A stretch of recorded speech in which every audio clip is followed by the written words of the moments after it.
¿Qué tal? Una vez más, bienvenidos a este podcast. Normalicemos hablar de emociones. En esta ocasión, desde la Ciudad de México, con un gran invitado, Matthew Brackett. A mí me gusta que el invitado se presente y nos comparta lo que quiere que conozcamos de él. Para empezar, ¿dije bien tu nombre o no? Sí. Sí, Matthew Brackett. Es un poco complicado para la lengua latina. Mateo Frenillos en español. Siempre crea una cierta risa en México cuando digo Mateo Frenillos. Soy nacido en Boston, en Estados Unidos. Y digo que soy gringo de corazón latino. Me encanta el mundo latino. He podido vivir en varios países latinos. Entonces aquí estoy. Pues elegí a México como mi tierra en este momento de mi vida. Y feliz de aportar en este podcast. Soy de Boston, 10º de 13 hijos. He podido viajar, no solo viajar, sino vivir en varios países del mundo. 15 años en Europa, varios años en Sudamérica, varios años en Estados Unidos. Me dedico a temas de desarrollo de liderazgo, mucho coaching, asesoría. Mi enfoque en el liderazgo es lo que yo diría holístico o integral. Es decir, cómo lidero en mi vida personal, cómo lidero en mi vida romántica o matrimonial, cómo lidero en mi vida profesional y luego cómo lidero dentro de un contexto organizacional. Oh, qué interesante. Entonces, eso es sí, como 4 facetas o fases de liderazgo con algunos principios que se aplican, pero luego el contexto cambia. Ok.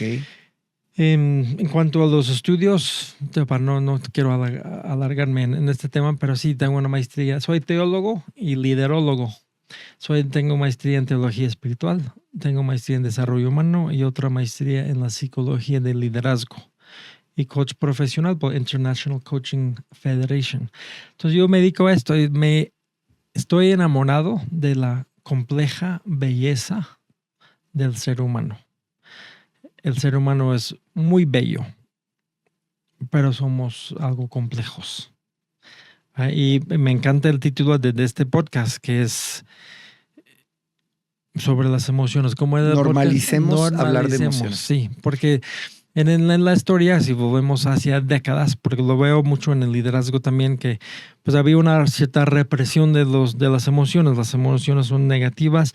También yo trabajé muchos años en el ámbito de fe, como tú bien sabes, y lo podemos conversar sin problema. Pero también en ese ámbito y también en las Fuerzas Armadas había como una tendencia a reprimir las emociones. Las emociones son negativas, son señales de debilidad. Y luego, hoy en día, a veces hablo de el otro extremo, que es a veces la dictadura de las emociones. Si damos mano libre a que las emociones tienen toda la verdad sobre la existencia, pues tampoco. Sí, claro. Las emociones es información. Entonces me encanta el título, normalicemos para saber, y más, sin generalizar, pero más los hombres nos puede costar más. Sí, fíjate, precisamente una pregunta que hago constantemente a mis invitados cuando son hombres es que si crecieron escuchando que los hombres no lloran o que no puedes estar triste, que no tengas miedo. ¿Tú creciste en un contexto en donde alguien te dijo en alguna ocasión que los hombres no lloraban o no recuerdas eso? No recuerdo, pero no creo. Pero sí mi familia, la familia en general somos equilibrados en nuestras expresiones, tendiendo más a poca expresión. Ok. Pero nunca me enseñaron a que los hombres no sé qué, no sé cuánto. Pero sí había poca expresión. Y mis papás poco expresivos, incluso en el afecto y todo eso. Entonces eso luego fue algo que fui entendiendo y fui entendiendo cómo expresarme yo mejor en la vida emocional.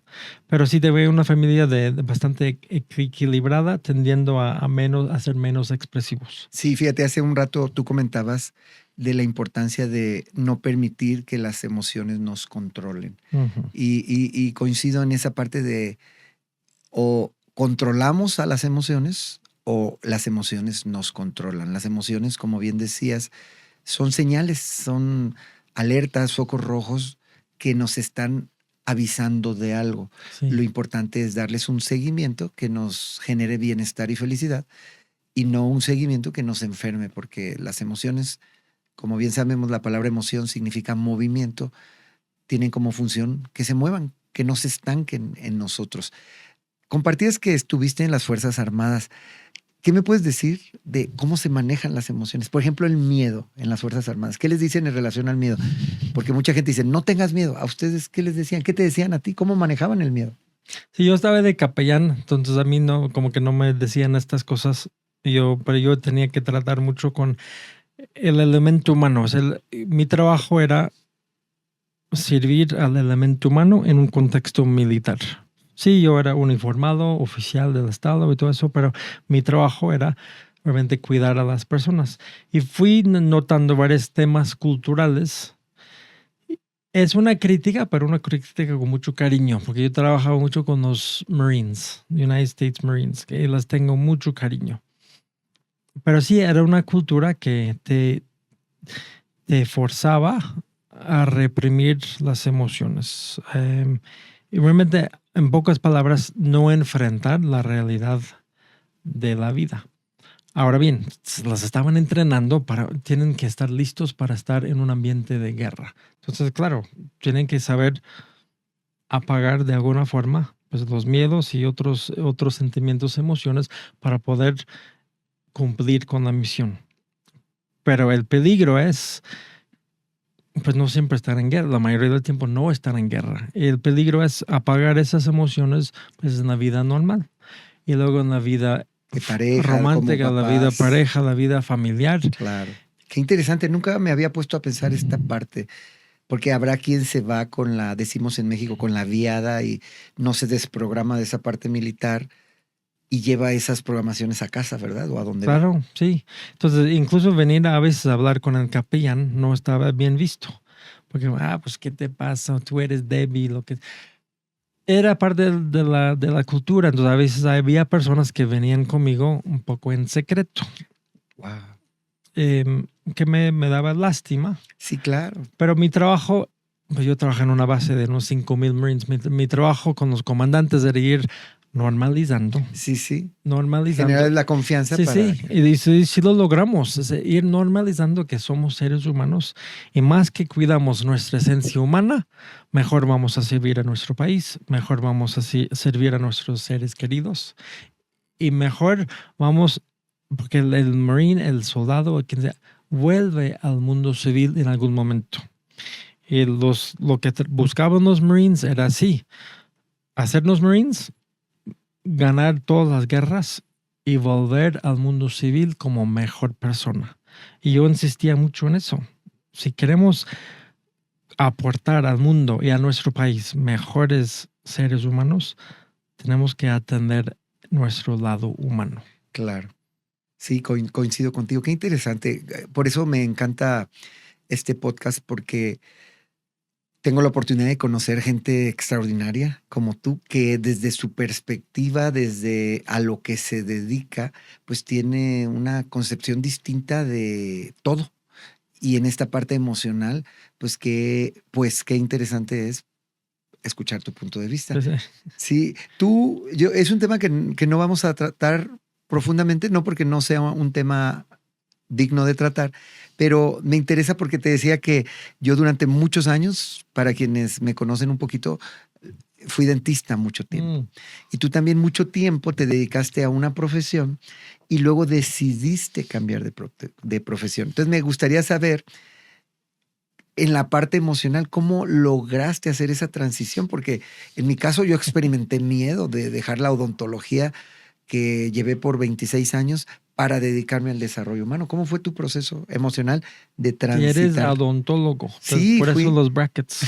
Te hizo sentido. Sí, exacto. Qué increíble. Sí, yo estuve 30 años en el mundo más de fe, de ministerio.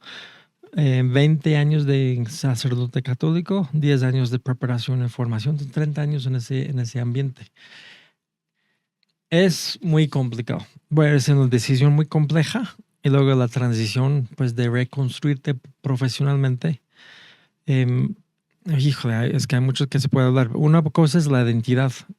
Pues me imagino que tú te identificabas con ser profesionalmente odontólogo. Y luego, entonces, Y algo que pues, sucede en el mundo religioso o el mundo militar es que la identidad es sumamente fuerte, porque involucra realmente todo tu estilo de vida. No es solo un trabajo de 8 horas al día.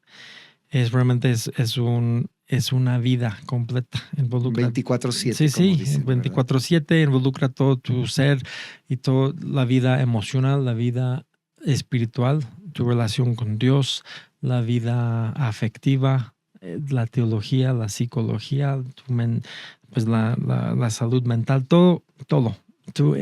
Es un entregarse por completo. Entonces, sí, primero plantearme la decisión fue muy compleja, pero eso me llevó precisamente a lo que tú dedicas y por eso soy apasionado a lo que haces, porque yo tuve que enfrentar mi vida interna, mi vida emocional. Gestionar primero. Sí, pues, porque uno se dedica a servir a los demás y lo hacía muy bien, pero me empecé a descuidar durante tiempo a mí mismo. No por maldad, nada más porque no sabía. Sí, claro. Llega cierto momento en que no. También había ciertas cosas culturales como, igual que en la vida militar, como que, híjole, pues yo tengo estas preguntas, cuestiones y no estaba, como que la cultura interna no te permitía cuestionar ciertas cosas. Entonces uno va reprimiendo. Algo que me sirvió mucho y quizás a tu público les va a llamar la atención, pero yo tuve que hacer una gran análisis psicológico, mental, emocional, porque yo llegué a un punto en que yo necesito atenderme. Y les animo mucho, en la vida nos da miedo reconocer que algo nos pasa o nos da miedo reconocer que estoy en crisis. La crisis es parte de la vida humana, pero es un golpe al ego reconocer que estoy en crisis, levantar la bandera blanca y decir algo sucede. Para mí era muy, muy duro reconocer que estoy enfermo, no físicamente, estoy enfermo emocionalmente y eso me está afectando físicamente, porque si reprimimos las emociones durante muchos años, pues va a empezar a tener consecuencias también físicas y neurológicas y en muchos temas. Entonces, para mí era, tengo que enfrentar eso. Me costó mucho, requirió mucha valentía, lo hice y luego, entonces me empecé a entender y luego tomé un año sabático, me interné en una clínica, 4 meses. ¿Clínica de qué clínica, tipo? Sí, a ver, Sí, para la palabra no es un poco extrema. Sí, o a lo mejor alguien escucha clínico y puede darle una connotación diversa, ¿verdad? Sí, como un tratamiento residencial a personas, éramos todos de monjas, sacerdotes, personas del mundo religioso católico que necesitaban una atención más intensa. Entonces digo clínica, pero sí se puede malentender, ¿no? Entonces... Un espacio. Un espacio pues, donde recibimos atención psicológica, atención espiritual y muchos tipos de modalidades de terapia. Se lo recomiendo a quien sea, quien puede tomar ese tiempo. Sí, pues darse tiempo. Es un lujo tomarse ese tiempo. Muy exigente, pero me sirvió mucho. Entonces, en esos 4 meses pude enfrentar y entender muchas cosas, más que nada entender y empezar a conectar con, pues sí, con mi realidad interna. Sí, conectaba con mi realidad interna, pero la realidad más espiritual, más cristiana, más de mi relación con Dios, pero no esa realidad más humana. ¿Cómo consideras que cambió la manera en que te relacionas con Dios antes, cuando te dedicabas al sacerdocio y ahorita? ¿Hubo algún cambio en la manera de relacionarte o no? Nada más desde... No, había como un reajuste. Un reajuste, eso, fíjate, esa es la palabra que quería. Un reajuste porque sí, como digo, la decisión involucra todo tu ser, entonces había que reajustar muchas cosas. Primero habría que reconciliar, porque cuando yo quería tomar esta decisión, pues me sentía como recriminado por la institución. Es que yo creo que mucha gente que, perdón que te interrumpí, que cambia el rumbo de su vida a lo que se dedica, pues es juzgada, ¿no? Pero yo creo que en una situación en donde un sacerdote elige ya no ser, yo creo que está más el foco de la gente ahí, ¿verdad? Sí. Entonces, qué valiente de tu parte pagar los precios por dar ese paso? Porque también pagabas precios por no darlo, pero elegiste pagarlos por darlo. Sí. Había que elegir qué precio estoy dispuesto a pagar. Y había ciertas cosas de mi salud que yo ya no quería pagar ese precio. Entonces, y sí, todavía voy a ajustar mi relación con Dios. En un momento tuve que reconsiderar porque me sentía como culpable o juzgado por Dios o rechazado cuando no es cierto. Y llegó un momento en que, y de los pocos momentos en la vida espiritual cuando uno casi escucha una voz o una convicción de que una voz, no fue una voz así, pero una literal, voz interna tu intuición. que dice, toma la decisión que quieras, yo siempre estoy contigo. Porque bonito. Estaba eligiendo entre dos bienes. No es que quería hacer el mal. Sí, no, y Dios me dice, no, yo estoy contigo. Entonces, como un papá amoroso, ¿verdad? Sí. Que apoya a su hijo a que siga el rumbo, el camino que... Y mi papá igual, mi papá estaba en vida en ese momento. Hombre de pocas palabras, como es Dios. Dios es de pocas palabras. Y también me dijo, si me acuerdo, en cuestión de 10 segundos, me dijo, es la única vez que hablamos de este tema. Me dijo, si tu corazón no está ahí, pues no tienes por qué seguir. Qué privilegio de tener un papá que te pudiera decir esas poquitas palabras, pero que te dieran porque tanta uno paz. Carga, ¿no? Con mucho pues, preocupación de qué van a pensar y cómo voy a afectar a mi familia y todo eso. Entonces de ahí, luego volviendo a tu pregunta, es todo ese camino, pero luego es la identidad como profesional. Pero mi año sabático, que es parte de esa atención residencial que recibí, era lo que yo llamo un volver a casa. Es decir, volver a descubrir quién es Matthew y no es quién soy yo con este título como el odontólogo, con este título profesional de esa identidad, sino quién soy yo. Porque desde ese base es quiénes somos y dónde podemos realmente hacer un gran bien en el mundo.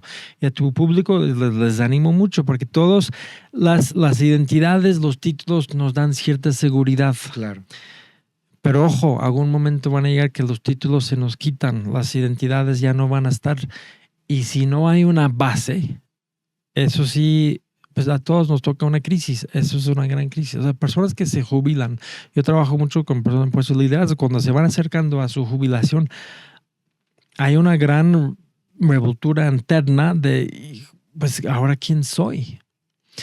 Y si no porque sabemos, se habían identificado con las etiquetas, ¿verdad? Claro, y es lo más natural.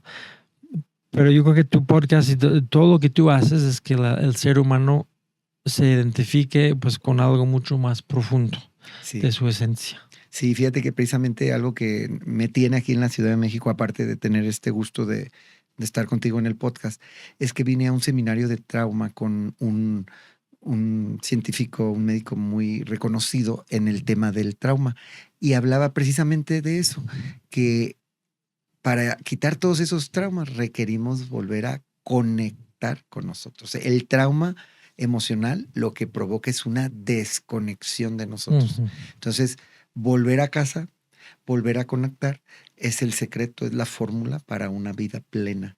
Sí. Hemos estado hablando de que cambiaste de una profesión en donde hacías un bien y cambiaste a otra que también haces un bien. Me encantaría ya, para ir terminando, ahora, ¿a qué te dedicas? Yo sé a lo que te dedicas, pero me encantará que les compartas por qué cambiaste esa otra profesión que durante el tiempo que duró te llenó, te dio satisfacciones, pero elegiste hacer ese cambio. Sí. Ahora, ¿qué te apasiona? Gracias, Rodolfo. No, me apasiona el ser humano. Eso es lo que hacía antes ahora, y lo sigo haciendo. La bella complejidad del ser humano. Seguir sirviendo al ser humano. El ser humano es muy bello. Ahora, lo sirvo más en el tema de poder, autoridad, liderazgo. Algo que también experimenté en el mundo eclesial, en el mundo de las Fuerzas Armadas. O sea, donde vayamos, hay dinámicas de poder, autoridad.